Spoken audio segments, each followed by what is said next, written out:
we're going to start off by sharing 3 fictional stories with you about 3 very different kinds of writers.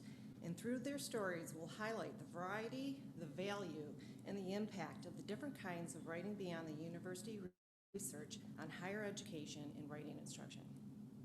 So Sam is an undergraduate student majoring in public health at a large public university in the United States. They use they, them pronouns. Since they're also doing a work placement this term, sort of like an internship, they're enrolled in a course at the university that supports this work placement. During the school year, Sam also works in the Campus Writing Center, and they keep a journal to help them reflect on personal and work challenges, successes, and relationships. Malcolm, our second writer, uses he, his pronouns and is an early career IT professional in a temporary position in Spain. He earned his undergraduate degree in the U.S. at a medium-sized liberal arts institution where he double majored in professional writing and history. Malcolm wrote a lot in college in classes for his majors, and he also completed an internship in independent research with a faculty mentor. He writes a food and travel blog for fun, something he's been doing a lot more lately, especially while working temporarily in Spain. And our third writer is Donna, who's a mid-career professional who uses she, her pronouns. She's in mid-management in a marketing firm in the United States. Donna earned her undergraduate degree in Western Europe, and while in college, she did not receive a lot of explicit writing instruction. In her current job, she supervises early career professionals and student interns who are in work placements that are similar to the type that Sam is in. For fun and to feel connected to her community, she helps write a monthly newsletter for her church. Imagine that our 3 writers have been asked to write a memo or are supervising a group of novice writers as they write memos. Memos take different forms, but they're typically short documents used to share information internally within an organization or externally to stakeholders. Given each writer's different individual life and educational experiences, we'll show how they each respond to the same writing situation, and we'll also show how each Writing Beyond the University research team would approach studying each writer differently as well. So Sam, who's the undergraduate student, approached the task of writing a memo for their work placement just like they would write an academic essay, because that's what they were most familiar with. Sam started off with an elaborate introduction in an inverted pyramid format, concluding with the main point. Then they wrote 6 additional dense paragraphs, each one elaborating on a subpoint. Their supervisor told Sam that the memo was too wordy, included too much analysis, used too many long paragraphs, and failed to put the main point up front. And their supervisor also said that the memo did not even look like a memo. It looked more like a school essay. So that evening, Sam journaled about this memo writing experience as they tried to figure out how the previous writing experiences that they'd used in, the previous writing strategies that they'd used in college, writing assignments that had gotten them high grades in college, how those strategies seemed to have failed them in this writing task at work. When Malcolm starts writing a memo for work, he's feeling pretty good because he's had some experience writing this genre in his professional writing classes and in his internship. He knows the general format and purposes of a memo, and he knows enough to understand that context matters and that different companies will have their own unique expectations for memos. And when he did independent research his junior year, Malcolm learned how to work one-on-one with his faculty mentor, making him a little bit more comfortable approaching his supervisor for help. However, he's writing for a company in Spain now, and he doesn't fully understand the workplace culture or writing expectations, and he doesn't fully know how to work collaboratively with his team members or how to ask his supervisor the right questions. Should he ask, for example, memos? Should he ask general questions or specific questions about whether the memo should be summative and concise or include background information and detailed statistics? Malcolm finds himself wishing that writing this memo was as easy and as fun as writing his food and travel blog. When Donna started writing a newsletter for her church, she struggled with the tone of it because she was so used to writing efficient marketing materials. She reflected on what she found challenging about writing the newsletter, which was a new genre for her, written to a more informal audience than she was used to.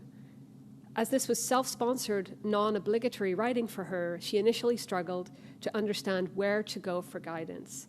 And so she eventually read through older newsletters and talked to previous writers of the newsletter until she figured out an approach that she felt was appropriate.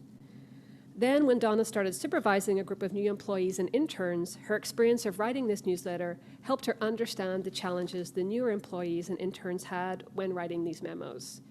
She related to the struggles of figuring out how to write in a new genre to a new audience in a new context. And you might remember that Donna had earned her undergraduate degree in Western Europe and didn't receive much writing instruction in college, as is often typical for these schools. So being able to draw on her newsletter writing experience helped her understand her employees' difficulties with the memo writing task and helped her explain to them how a professional tone was important to take in a work memo. The 3 writers' profiles we just shared with you are rich with diverse personal and professional writing experiences. They show individual writers at different stages in their writing development, negotiating how to take writing knowledge and strategies from one context and transfer them into another context. And they show writers with different college writing experiences, with different dispositions, with varying levels of expertise and comfort with writing. What they all have in common, though, is their efforts to transfer writerly expertise from school-based writing to writing beyond the university. So perhaps these scenarios seem familiar to you or resonate with your own experiences with writing. So would like to take a few minutes and ask you to brainstorm either in your head or on a piece of paper or on your phone about what kinds of writing you do now in your personal, professional, or civic life. What kinds of texts do you write? Why do you write them? And to whom do you write them? So we really want you to write in any of those ways you want, and we'll give you about 2 minutes starting now.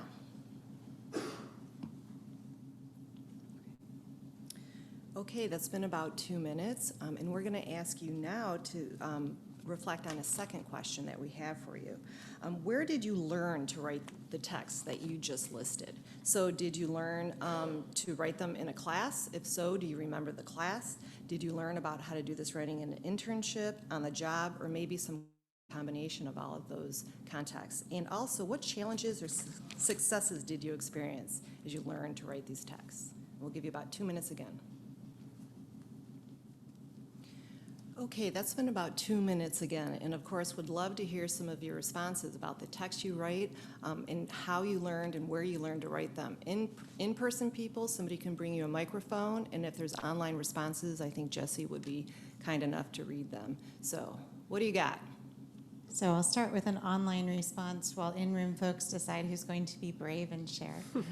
So this is from an anonymous attendee, but they write, I contribute to a number of interdisciplinary research efforts where people from different fields and different locations work together.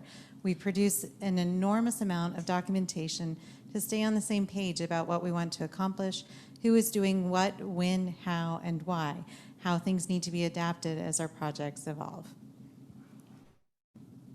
Very complex. Great, thank you. Takers in the room that I can bring the mic to? Close, I like that. Although I'm happy to go across the room. So I have a ginormous list of different writings, but one of the things that I'll throw out there is a proposal, and those can fall into different genres too. Like the most recent proposal I wrote was for a living learning program on our campus. And where did I learn to write that? I think it's just sort of trial and error by doing and maybe looking at previous examples of things. So learning on the job, kind of. So on the job, trial and error, not really sure. Yeah, okay, perfect. So I'll share, this is Alexis, Alexis Hart. I'll share a challenge and success. So I spent 6 years on active duty in the military, which has a very specific kind of writing. And so challenge coming into academia was, right, moving from sentence fragments and bulleted lists. But it was also a success in some ways because I write really clear memos that don't get deep into the weeds like Sam when they were trying to write a memo as an academic. So it's kind of been both a challenge and a success. Thank you, Alexis. Any others in the room or online? Made my way over here. If anyone on this side of the room wants to say anything. Yeah. Maybe one more. Yeah. I'm Jessica, and I was thinking about a personal writing that I do, and that is I have a toddler, and I try to keep a monthly sort of document of things that she's doing and her development and goofy things she says. And I was thinking, how did I learn to do that? Because it's just something that I kind of decided to do. I have an MFA in creative nonfiction, so I think some of that was in the classroom. But then I thought about, like, when I just sit down to jot everything down, I was a copywriter for a long time, and I think the ease of just writing sentences quickly, like on my phone when I'm exhausted, like part of that came from doing that writing on the job, even though it's a totally different kind of writing. And I think the challenges and successes is just like, is this document worth doing? And, you know, sort of grappling with the how much to include or what to leave out so that she doesn't hate me when she's older. That's great. It's a great variety. We heard on the job, on your own, by examples, and because you were self-motivated to do so. So perfect. Thank you. Yeah, thank you. And I think it's so important to make visible the various kinds of writing that you're all doing and to share it with each other. And so the types of writing experiences that you've just described and the writing experiences of the 3 writers that we're profiling are exactly what the researchers in the current Center for Engaged Learning seminar are interested in. Hearing your experiences and the scenarios of the 3 writers, it helps us highlight the value of the current seminar, which focuses on what we see as the second generation of writing transfer research and what we're calling the second generation of writing beyond the university. So that first generation of writing transfer research focused primarily on writing transfer that occurred within the university. During the Center for Engaged Learning's seminar on writing transfer, which was held from 2011 to 2013, research teams built new knowledge about how and to what extent transfer of writing knowledge and practice occurs from one learning context to the next. Next slide. Although focused primarily on writing transfer within the university, this first generation of research gives us a great deal of foundational knowledge for studying writing transfer beyond the university. For example, it tells us that successful writing transfer requires transforming or repurposing prior knowledge for a new context. It also tells us that writing transfer can occur in multiple contexts, from lower level and upper level classes, to and from classes and internships, to and from academic writing contexts and into self-sponsored writing contexts and back, and across multiple writing experiences in and outside of the classroom. This first generation of transfer research also tells us that students' dispositions and identities matter, that writing knowledge and strategies can transfer, and that certain pedagogies and experiences can encourage writing transfer, such as metacognition, reflection, and intentionality, heuristics for analyzing unfamiliar writing situations, explicitly modeling transfer-focused thinking, and introducing concepts that can be used to analyze expectations for writing within specific contexts like genre, purpose, and audience. The current Writing Beyond the University, Fostering Writers' Lifelong Learning and Agency seminar builds on this first generation of research by examining how we know, or if we know, the ways that college writers' experiences are preparing students for the wide variety of writing they do after they graduate. Our specific goals were to understand writing experiences and writing knowledge development across and among contexts for lifelong learning, to explore how writers developing professional identities, subjectivities, and practices are informed by writing experiences within and outside academic contexts, and to understand how to facilitate writers' ongoing self-agency and learning. As with other research seminars, the research teams in this seminar bring together cross-disciplinary knowledge and take a multi-institutional, sometimes cross-national approach. So the current CEL seminar involves 6 research teams, and we want to take a moment to briefly introduce the teams to you now.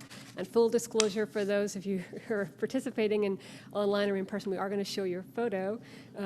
Some of you may have already heard some of the research teams presenting this morning and poster presentations last night. Some of them are coming up later. So the first team, and this is organized by alphabetical order, by team name, is the Chameleons. And the Chameleons team includes Neil Baird, Alena Kasperkova, Stephen Macaria, and Amanda Sturgill.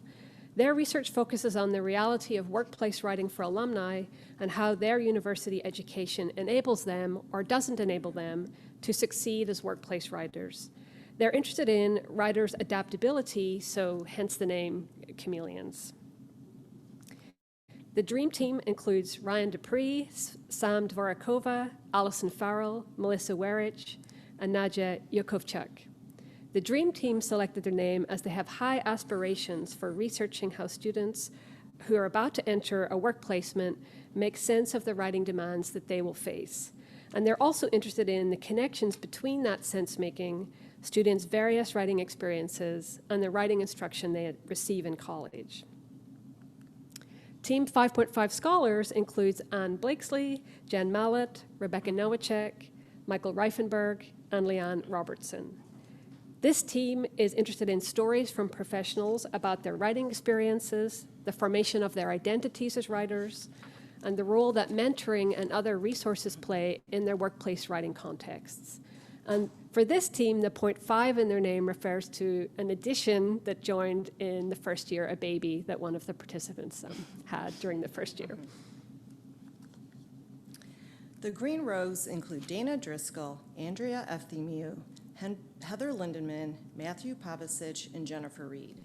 This team selected their name because they wanted to make rogue, outside of university-sanctioned writing spaces, such as gardening or prayer groups, and the writing that occurs in them, the focus of their research. The Green Rogues recognize that people engage in a great deal of the self-sponsored writing, but its impact on other kinds of writing are often ignored. So they ask questions about the functions of self-sponsored, non-obligatory writing and rhetorical activity, and also about the relationship between those functions and writers' identities. This team is also developing a comprehensive taxonomy of the functions and purposes of non-obligatory writing. Team Merkel includes Michael John De Palma, Michelle Eady, Radhika Jaidev, Ina Alexandra Mahura, Lillian Mina, and Kara Tazak. This team's name, an acronym based on each team member's first name's first initial, emphasizes their productive and supportive collaborations. Merkel's research makes connections between two previously unconnected fields, the study and teaching of writing transfer and the study and practice of work-integrated learning. By making connections between these two distinct fields, Team Merkel aims to enhance university workplace partnerships and improve the teaching and learning of writing beyond the university. And finally, Team Recesivities includes Ashley Holmes, Alexis Hart, Anna Knutson, Ida O'Sullivan, Yogesh Sinha, and Kathleen Blake Yancey. This team named themselves the Recesivities because they're focused on studying the nonlinear complexities of the writing students do inside and outside of class, their occasions and opportunities for writing, their writing processes, the text they produce, and the complex, messy, recursive relationships between all of these aspects of writing. While many of these teams' researchers are from writing-related fields, they also include participants from law schools, student affairs, communications, statistics, and education. The range of professional knowledge and insight these participants bring to their research highlights how important it is that faculty from across the curriculum bring their diverse disciplinary expertise to research on writing beyond the university. So returning to our writers' profiles, we can confidently say that each of the teams would be interested in knowing more about how each of our three writers navigate new writing challenges. So what questions would the teams ask about Sam, the student in the US who used their prior experience writing academic essays to write a memo for their internship? The dream team might ask, how would Sam make sense of the writing demands they're likely to face in this internship? Will the class that's related to the work placement help prepare them to write the memo? Merkel would be interested in learning more about the experiences that Sam is having during their placement as they write the memo. And they'd be interested in talking not only with Sam, but also Sam's workplace supervisor. This team would ask the supervisor if Sam is doing well or struggling with this and other professional writing experiences. And these conversations would help the research team learn about different expectations for writing and the kinds of writing support, if any, that are being offered in the workplace. The Green Rogues recognize that students do a lot of self-motivated, non-obligatory writing beyond the confines of the university and are interested in how it impacts the other writing they do. So this team would study the functions and purposes of Sam's self-motivated journal writing, and they'd ask Sam how Sam uses this non-obligatory writing to make sense of the other writing they're doing in professional contexts, like the memo. For example, the Green Rogues might ask Sam if they use any of the same writing strategies when writing their journal in the memo, and whether these strategies were successful or problematic. The Recesivities team would be interested in asking Sam to explain and map out, using colored markers and paper, dotted lines, arrows, and circles, the complex relationships between the various kinds of writing they're doing at the same time, in their work placement, in their journaling, and in their writing center consulting. After completing this mapping, they'd ask Sam to talk through their drawing and connections between their writing processes, different contexts, and different purposes for writing. What questions would the teams ask about Malcolm, the early career professional with previous college and internship experience with memo writing, but who's struggling to figure out how to write collaboratively with his Spanish workplace colleagues? So the Chameleons are interested in how alumni define and evaluate their writing success, and also how they learn to evaluate the writing they do collaboratively. So this team would want to know more about how Malcolm draws from his prior experience in college to determine if his memo is successful, and how to approach collaboration with his work colleagues. This research team would want to hear Malcolm talk about what he found successful about writing this memo, and where he felt that he had failed. 5.5 scholars would be interested in hearing Malcolm talk about how the mentoring and support he receives from his supervisors help him make sense of the expectations for writing this memo, and help him work collaboratively with his team, and especially how well he is able to ask for help and support. And the dream team would be interested in Malcolm's experiences as an early career professional, and how he makes sense of the new writing demands he faces in this new context. They'd ask him questions about the kinds of writing instruction he received in college, especially as a double major in professional writing and history, and whether any of those experiences helped him to write the memo. And finally, we have Donna. What questions would the teams ask about Donna, the mid-career professional who finds herself empathizing with her employees and interns as they struggle to write memos in a professional tone? Merkel would be interested in how Donna gets her employees and interns to draw upon their previous writing experiences, and also how Donna might draw upon her own prior writing experiences, both in college and in the workplace, to support and supervise the people who report to her. When she's supervising the student interns and earlier career professionals, Donna might ask them to think about previous experiences writing or reading memos, and about the tone that they used or observed. In addition, Donna might share times when she struggled with her own writing and how she learned to write memos on the job and not in college, as she didn't have any writing instruction in college that she can recall. In other words, Merkel would be interested in how Donna teaches and mentors her student interns in their work placement, and how students bring prior writing experience to that placement. And the Green Rogues would ask Donna about the newsletter she writes for her church, as this is a form of non-obligatory writing she volunteers to do. They'd ask Donna about the functions and purposes this writing plays in her life, and whether or to what extent it impacts the writing she does in other contexts. The Green Rogues would be curious to see if Donna believes that writing the newsletter helps her grow as an individual or as a writer. So for the past 3 years, the 6 research teams that comprise the Writing Beyond the University Research Seminar have been asking these kinds of questions using a variety of methods, conducting research at a wide array of sites and in various industries and countries, and of course talking to a wide range of writers. Their studies use surveys and interviews of students and alumni, as well as workplace supervisors. They supplement these data by analyzing participants' writing, as well as maps writers draw of their writing processes, or diagrams that show the various spheres of writing. They also explore the various sites and context for writing, such as the workplace, internships and work placements, as well as self-sponsored contexts. When the researchers talk to alumni in the workplace, some of the industries represented include marketing, as you can see here, a list here, social media, law enforcement, administration, gig work, software engineering, education, and medicine. And these research teams are focusing on international writing contexts, and the countries represented in the seminar, as you can see here, Australia, Czech Republic, Germany, Ireland, Kenya, Oman, Singapore, the United Kingdom, and the United States. The research teams have been especially attentive to the stories and experiences of individual writers, and have drawn on these stories and their experiences with writing not only within the university, but beyond it, whether outside the classroom, concurrent to their studies, or after they graduate. Some of the teams have used an organic coding process to let the voices and stories of the writers drive their methods in coding schemes. For example, one team lets the participants name the spheres of writing they move through and among as writers. Others use participants' stories of success and failure to inform their coding. Despite the wide range of writers, writing experiences, and writing contexts that our teams have studied, and the wide range of questions they've asked, some common themes are emerging as the research teams start to make sense of their data. We know that writing is messy and complicated. We know that the writing a person does in one context impacts the writing they do in other contexts. For example, Malcolm applied some of what he learned writing a memo in college to writing a memo for his first job, and Donna used what she learned about tone while writing a church newsletter and applied it to her work helping interns write a memo in the workplace.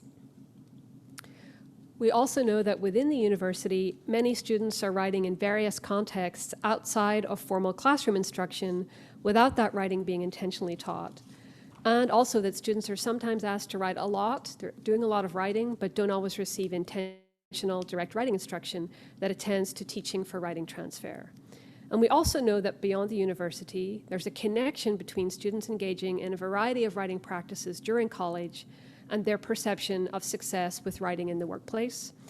We know that writing is an important part of professionals' lives, that writers develop their own strategies for learning how to write in new contexts, and that understanding what successful workplace writing is and how to produce it helps professionals feel confident and competent.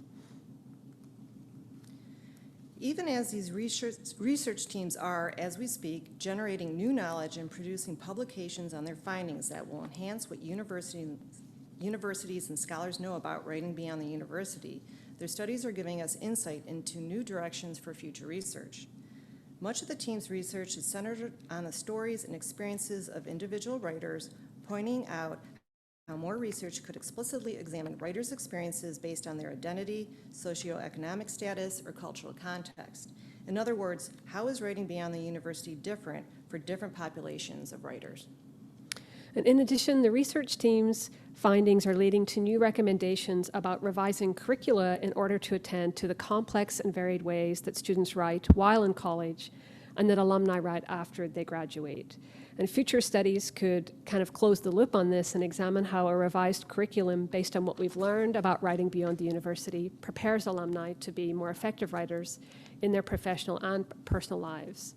And across universities, writing across the curriculum programs might spearhead this research, examining the impact of curricular changes across disciplines and programs, and collaborating with other educational developers, such as experts in the scholarship on teaching and learning, in order to fully understand the impact of curricular change.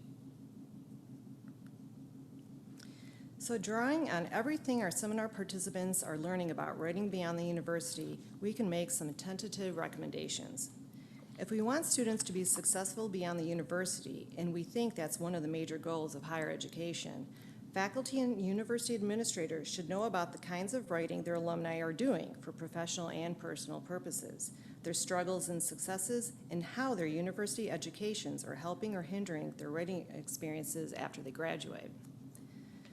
Prior to their students' graduation, faculty and university administrators should also know about the kinds of writing students are doing both in and outside of the classroom, again, for professional and personal purposes, including the writing instruction or guidance they receive, the experiences they have, the genres they're writing, and the various writing processes in which they're engaging.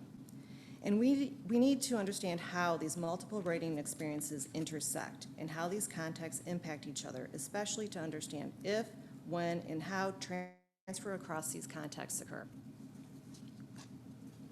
And once they've done all that, then there's some more recommendations. Once they have a better understanding of these writing experiences, faculty and university administrators could consider how to provide students with the kinds of writing experiences they're likely to encounter after graduation.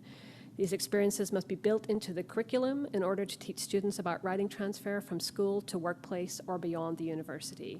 And some of the ways instructors can do this, and some of these things are already happening, of course, teach students how to understand the rhetorical situation of new writing contexts, give students practice writing for a variety of audiences and a variety of genres, teach students how to adapt to and interpret workplace writing cultures, including how to ask for feedback and how to collaborate, and use a variety of active learning opportunities like client projects, internships, work-integrated learning, and service learning. So at this point, we'd like to pause again and give you another chance to reflect for a moment on where your students might currently be learning the kinds of writing they might be doing after graduation, or the kinds of skills they need to write and work collaboratively with others. And if you're not sure this is happening, you might reflect on where the curriculum might be adjusted to attend to writing beyond the university. Should it be early on in first-year classes, in core general education classes, major or minor curriculum, senior seminars, all of the above, in student employment, such as in writing centers, internships, co-ops? Not at all. Ideally, students get exposure to writing beyond the university discussions and experiences at multiple points and in many ways. So I think we have 2 minutes for you to brainstorm again, either in your head, on your phone, on a piece of paper, and if you're online, feel free to pop your ideas into the chat.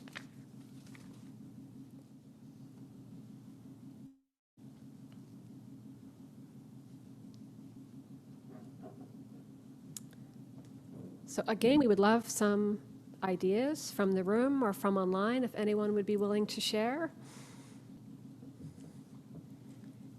This can be a moment of celebration about what you're already doing really well, or it could be a moment of identification of what you think we could do better. It could be either of those things, or something else. While folks are thinking, I'll share one that's actually from earlier, but I think it connects to your first question.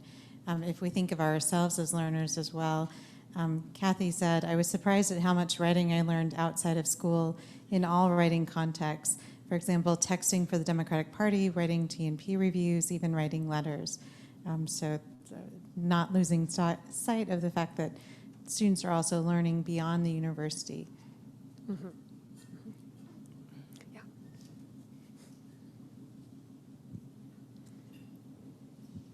I definitely will jump in on the what I learned from this presentation that I could do better, and reflecting on that. I think I recognized that too much of our writing was focused on a singular kind of writing that perhaps would not be useful for most of the students who were going on to varied workplaces. And so I think I came into the session thinking introducing a variety of genres was important. But I think what I could do better, and what the reflections made me realize, and the last comment just said, is how much of the writing that I personally learned was on the job, and I think I did as well. I mean, I was equally poor at it as in my, trained. So what I take away is that I really need to think more about augmenting the strategies and the practices, the kind of questions for the transfer, as opposed to trying to meet all the different genres. I think it's important to get beyond one. It's kind of like learning languages. If you learn 2 or 3, picking up the 4th and 5th is easier. You get the point that the world has more worldviews.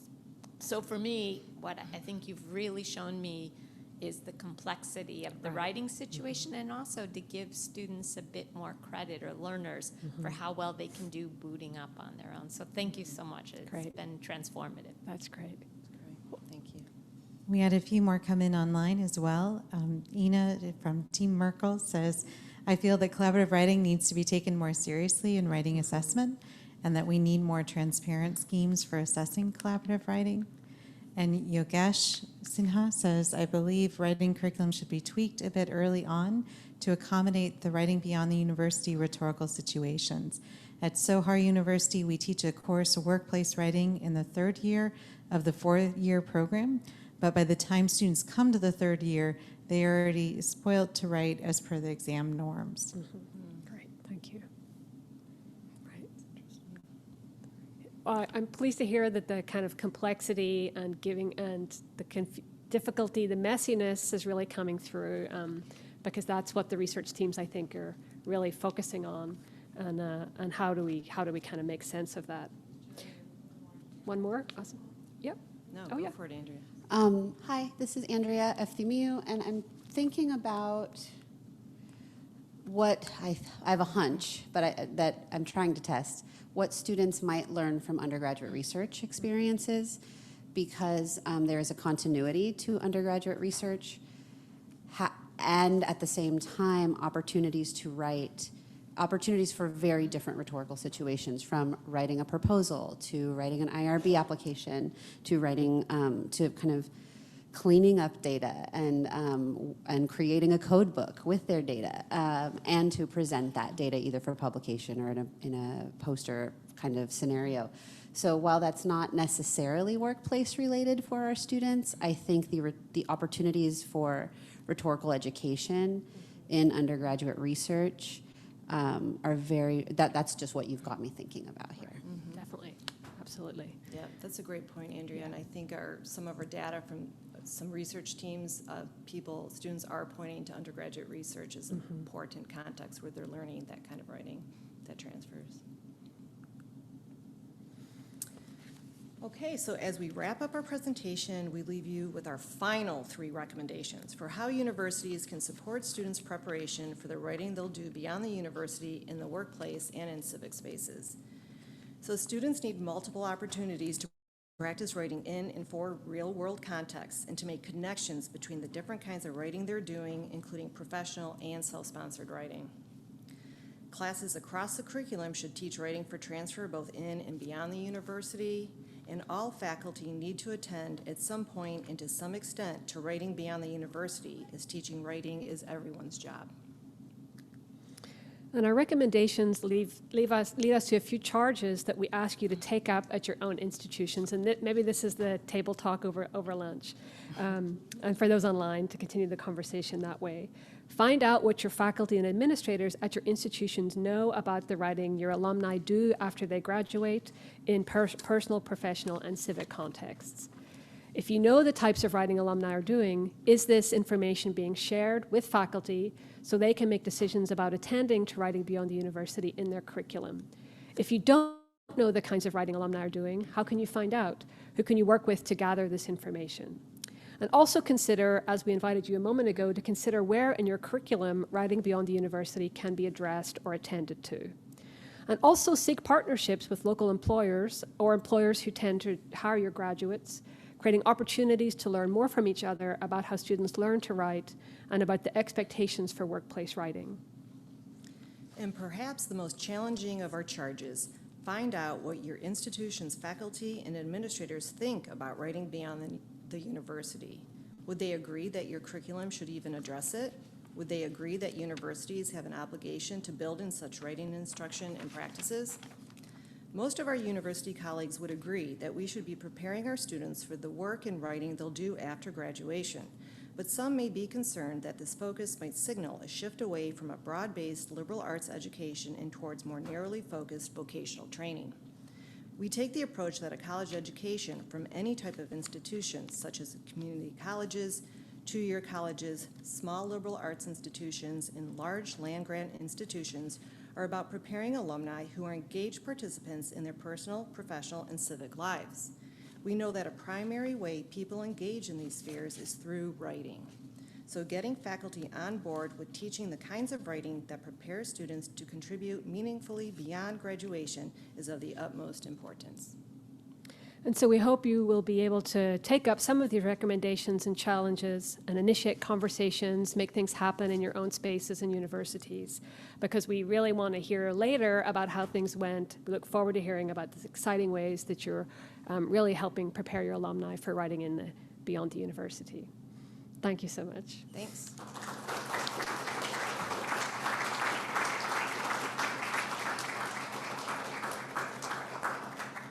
Thank you, Paula and Julia, for a very insightful and thought-provoking presentation. I do have a question for you from online, but I have to plug in my computer. So the question, there are a couple, and I'll invite others from other spheres as well, but I will try to read this one, plugging in. Challenges of hybrid. Here we go.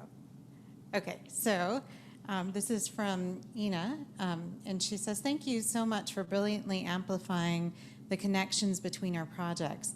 I would love to hear more about your ideas about the deliverables that projects like ours should produce. There are so many stakeholders, administrators that we need to convince to implement the recommendations emerging from our research. I think the genre, as few words as possible, as attractive as possible, does not yet exist. What kind of deliverables for stakeholders, administrators without a background in writing studies would you recommend? And she also says, thank you. Okay, that's a good question. That's a great question. One I thing do that have a jumps thought. out at me is something that I've done a bit, but I've been talking with some colleagues about trying to do some more. On our campus, we have opportunities of campus conversations. And we all do this great, interesting research, and then we publish it, but we're not bringing it back to our home institutions. We really want people there to hear it so it can impact what we're doing. So I think finding those moments, whatever fits within your institution, whatever the cultural context is, opportunities to talk casually with faculty administrators, because they're not going to be going to the writing studies journals and reading those publications. We want them to, but they're probably not. So that might be one option, is not so much a deliverable as an opportunity to interact and have conversations. That's what I was thinking. It just seems like it would be hard to say one thing because different things would work in different contexts, but the change will happen back at your own institution, so it feels like that's really where the whatever you choose, whatever type of deliverable you choose, will have to work for that local context. And I promise to come back to the tether if there are other questions online, but are there questions in the room?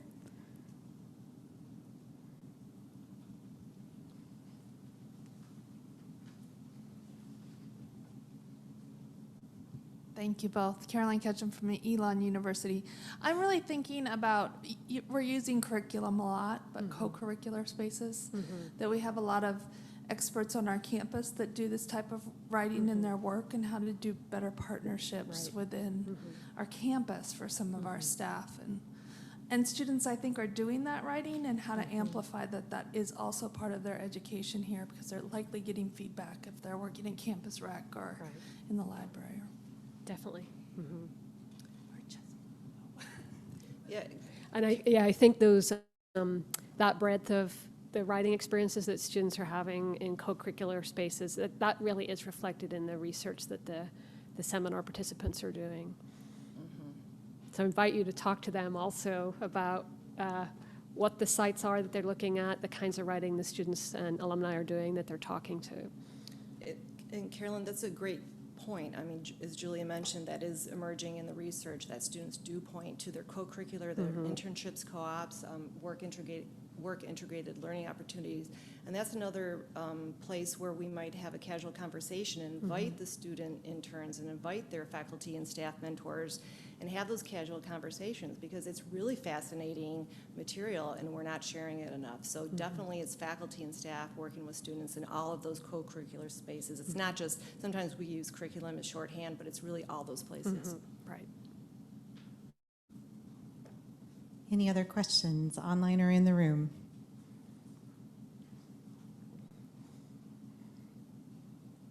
So I'm going to invite you to continue the conversation over lunch and in your next sessions. I do want to pause and say thank you, Julia and Paula, for a fantastic presentation. I really appreciate the way that you've taken first-generation research and responded to it, and shown how the second-generation research is really building on that in exciting and meaningful ways, and the ways that you've engaged in honest and authentic questions about writing beyond the university. So thank you very much, and thank you to the research seminar participants whose work you're also highlighting. Let's pause and thank our speakers one more time, and then I'll share a few more announcements. Thank you.